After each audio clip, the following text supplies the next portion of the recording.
Welcome to a special series where we interview a host of notable people from the G100 Summit in Los Cabos, Mexico, on the moment that changed everything. Here, you'll learn their secrets to success, gain invaluable insights into what shaped their careers, and key takeaways on what it takes to be a leader in their field. This is absolutely what we need. This is absolutely the future. We have to get on this. Talk to people who think so beautifully about big, complex challenges. G100 Los Cabos, Mexico, a special series on the moment that changed everything.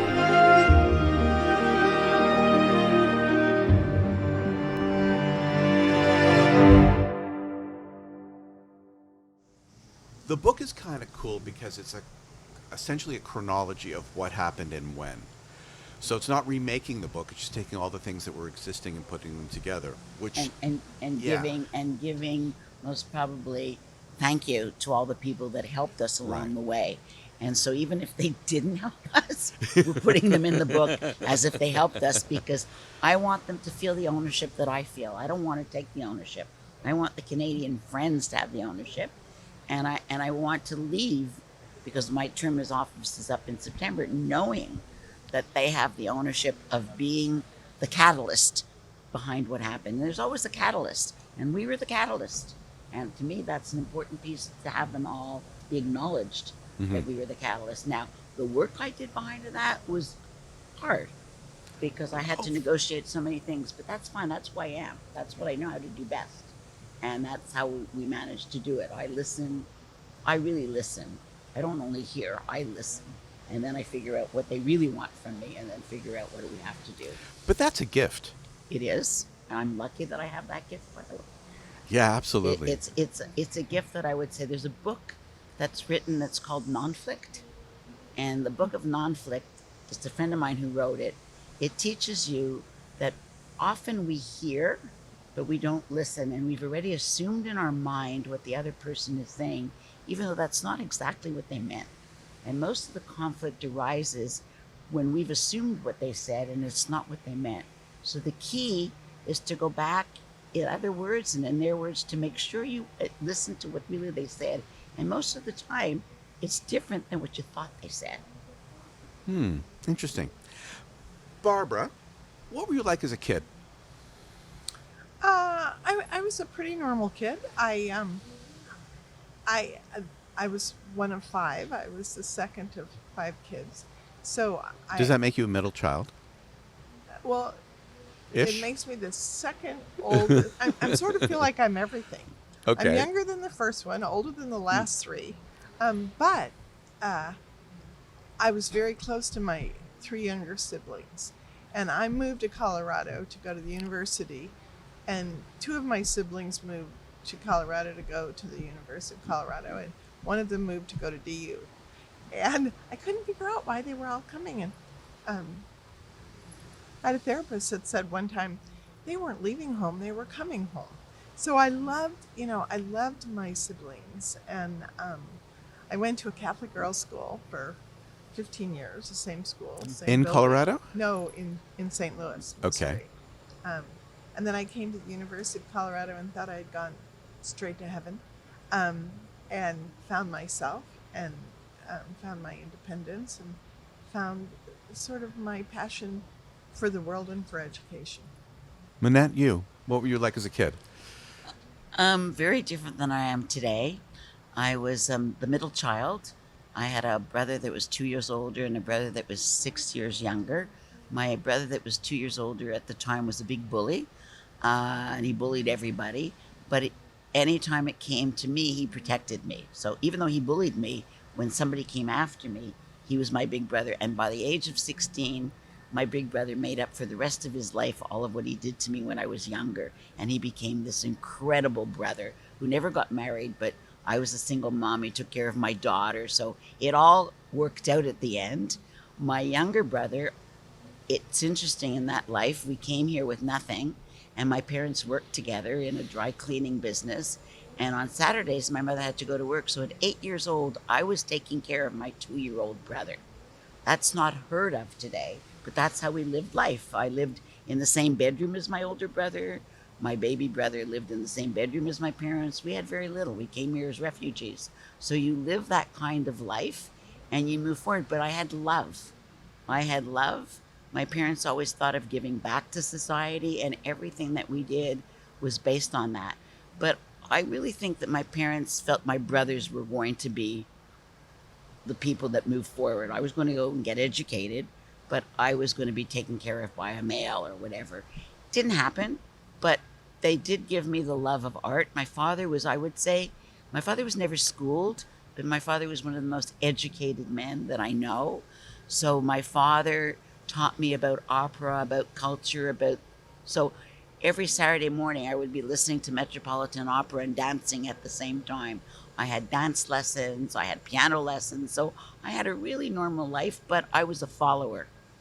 I would wear red pants, and I was too fat to wear red pants, and my father says, don't wear red pants, and I go, but everybody else is wearing red pants. So it took me a long time to find what Barbara did, my independence, and figure out that I am my own person. I don't have to follow everybody, and I could do what I need to do in life. And at the end of the day, I'm the matriarch of the family. I took care of my brother before he died. My younger brother, I brought him into work with me because he had no job, so he's working with me in the family business.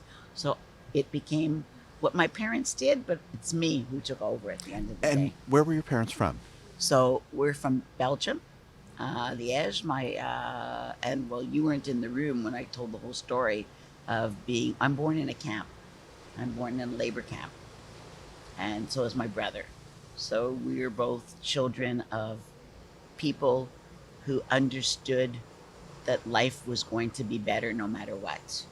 And so they had the courage to have children, and they had the courage to move forward in the worst of conditions. And so anything I do in my life, Laurie, is nothing compared to them. So they inspired me to do anything because I got divorced, I got remarried, I lost my husband.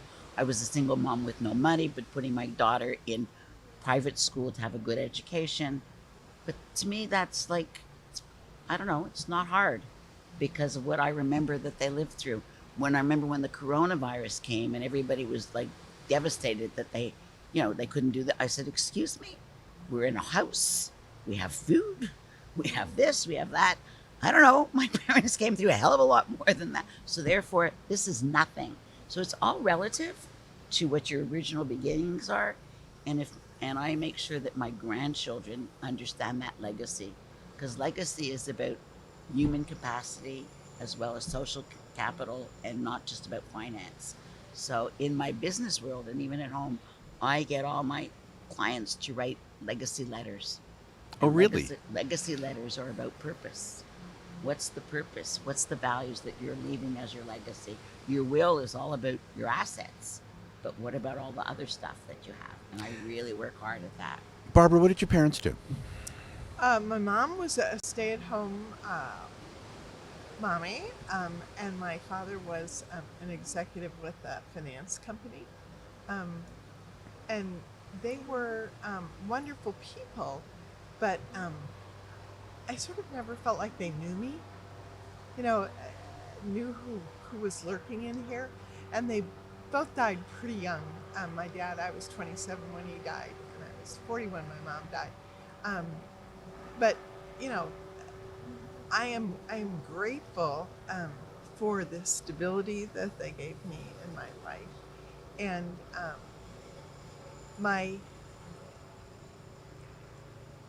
I had a friend who I just lost a few years ago, and we've been friends since kindergarten. And we used to talk about how we raised each other. And I think it was really my deep and abiding friends who helped support and inspire me and encourage me to go be, and they still are. But she's an amazing grandmother today. So that's a really interesting component. My And granddaughter's story is way more compelling than mine. My granddaughter, and I'll tell it to you in 5 minutes or less. My granddaughter was infected with Lyme disease. She was bitten by a tick when she was 7, and they didn't diagnose it correctly for 2 years, and she was extremely ill. They did liver biopsies. They did spinal taps. They did all this stuff on this poor little girl. And anyway, they finally diagnosed it, and she got some help, but she's still at 18 dealing with it. And she read a story about a young mother who had to give up her apartment and live in her car so she could afford to get medicine for her son who had Lyme disease. And Olivia, that's my granddaughter's name, Olivia said to her mom, "Mom, you and Beat, I'm Beat, you're always raising money for other people. We need to raise money for those families who have kids with Lyme and need help." And so they, my daughter Holiday and my granddaughter Olivia, started the Live Lyme Foundation, which is now nationally and internationally, quite honestly, known. Olivia, at 14, 15 years old, was speaking to people like the faculty at MIT, 90 PhD candidates at Stanford, the CDC, NIH, Congress. She was interning at Duke, and she is a totally remarkable human being. She is. She is totally committed. And I just sit back with so much love in my heart and joy at seeing what the seeds that were planted and the seeds that took place. And she is simply one of the most beautiful human beings I've ever seen in my life.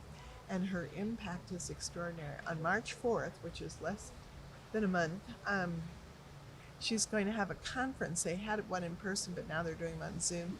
Last time they had this conference that brings together doctors and Lyme advocates, they had 47 states and 17 countries represented. So here she is at 18. She doesn't know how unusual this is. And it's one of the things I love most about her. You talked about humility. She's humble, she's good, she's kind. So And generous. I feel like I look forward instead of backward with. But you gave her so much of those values, and so did Holly, your daughter, because they're there. Monette, what was your first job? Oh, so when I was 5 years old, I wanted to be a teacher. And my first job is a teacher. So for me, it was about educating and about making young minds move forward. And so at the time that I went into teaching in Montreal, the public schools had too many teachers. And I spoke French very well because of my background. And they wanted me to be a French teacher in the public English schools. And at the time, I didn't want, because it was meant 10 minutes one class, 10 minutes another class. And I said, I want to know what a classroom is like. So I ended up, typical of me, I ended up going to the country on a bus with the employees from the perfume factory, so that I could get to a school where I could teach a classroom. But then I ended up teaching in the Jewish day school systems. And in the Jewish day school systems, when I came in, I got paid as if I was a teacher in the public system. And I recognized that all the teachers that were teaching Hebrew and Yiddish were underpaid. And they all had come from Europe without their papers, and they had lost all their papers, so nobody was paying them. And the reason for the school was that education. So I started a union. Okay. But if we go back just a little further. So that's what I do. What was your first paid job? My first paid job was a teacher. No. My first paid job was as I was growing up, I had to work, and I worked in a bakery. Okay. Okay. And I worked, in a bakery, but I also took the newspapers. But my father, when he saw me working in a bakery, he decided, no, I should come to work for him. So he had a dry cleaning store, so he made me work in the sweat and dirt of a dry cleaning store instead of a bakery. Did he pay you? No. Okay, so that's not a paid job. We're not going to use that one as an example. I can't, because he wouldn't let me do anything else but No, that. I got it. It's just, not one of your best employment decisions. I didn't even have a choice at the time. I get it. I tell you? So my first paid job was really newspapers, bakery, whatever I could do. But I was more of wasn't the payment job. I was always seeking groups that I could work with and do good. So that's what I did. I traveled 4 buses to join a youth group, so that I could work and I could do something good for society. That was who I was. And in my 4th job, which is the job I do today, my husband was in that job first. And I remember when I brought in my first big client, it was a client that was going to give us a lot of money. And I said, wow, I could do this. Like, I could do this 300% of my time. And he says, no, you can't. And I says, why? He says, because it's not who you are. You need to have both, a balance between the social. And I grew up that way. So. Barbara, your first job, paid job. My first real paid job was when I graduated from CU. No. Before then? First job, someone First gave you job. money for doing it. Well, there wasn't. I volunteered and taught handicapped kids in the summer. You know, I mean, I don't think I was paid during my summers, where I would come back and volunteer doing something in the nonprofit world. So my first real paid job was when I graduated. Really? And what was that? I had a degree in psych, but it was really in research psychology. And I worked for Mountain Bell, the telephone company. And I did advertising, pre and post test, new product surveys, personnel studies. And it was a great job in a sort of a slightly bizarre company that went on to become part of, the Bell system, AT&T. But it was a great job, and I did that till I had my first child. Now, may I ask a question? Sure. The name of our show is The Moment That Changed Everything. Monette, what was your moment? I remember it well. I did what you usually do at somebody at my age at the time. You get married, you have children, you take care of your husband. I put my husband through law school, my first husband. I sacrificed and I went to teachers college instead of going to law school so that he could go to law school. And when he left me for another woman, I decided that I had to make a life for myself and my daughter and figure out what my life was going to be like. And I was embarrassed to tell the world that he had left me. But the day I did tell the world he left me, I knew I was going to stand on my own 2 feet and figure out what my life was going to be all about. Barbara, your moment. Similar. Similar. I was 35. I was also 35. Yeah, there you go. I was 35, and I was meant to be Cinderella, and I was living a life, and I was married, happily married, and I had 2 kids, and I was doing work in the community, and same story, and got divorced, and I always say it was the best, worst thing that ever happened to me, because I thought it was the worst at the time, but it was really the best. That was the moment that I became me. That was the moment that I grew up. That was the word that I took responsibility for the outcomes of my life.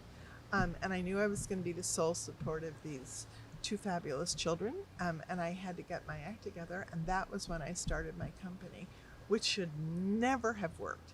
Nobody would have given me a dime. Nobody would have loaned me any money.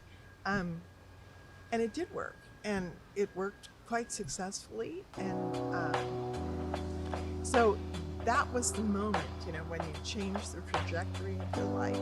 That was the moment that changed the trajectory of my life. And I will be forever grateful. Barbara, Monette, thank you so much.